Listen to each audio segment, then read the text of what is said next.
At the same time, Singapore has taken another step in reopening with tighter safeguards.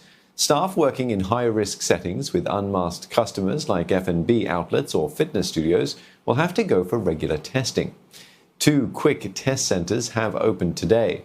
Shalencia with more.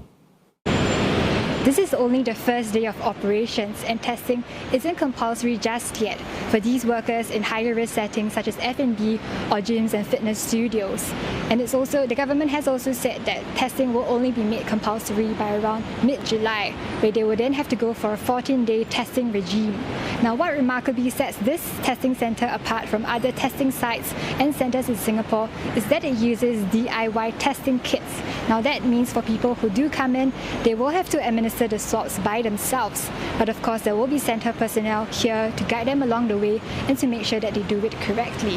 Now, this method is to make for easier and faster scaling up of testing in Singapore. Now, those I spoke to earlier said they were relatively surprised by the element of self-testing, but said that it did make the process faster and smoother for them to go through.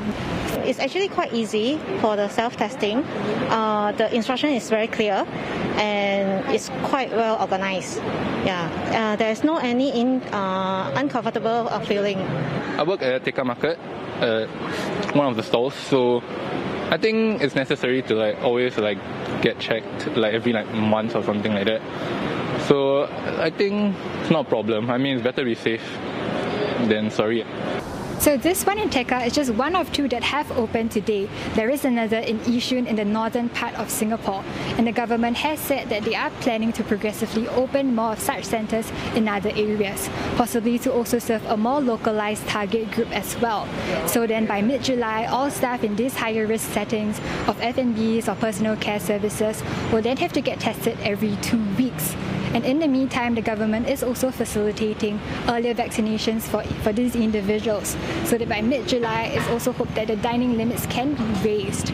Now, all these measures are to make for a safer and continued reopening of Singapore, and to make sure that we do it in a safe and calibrated manner.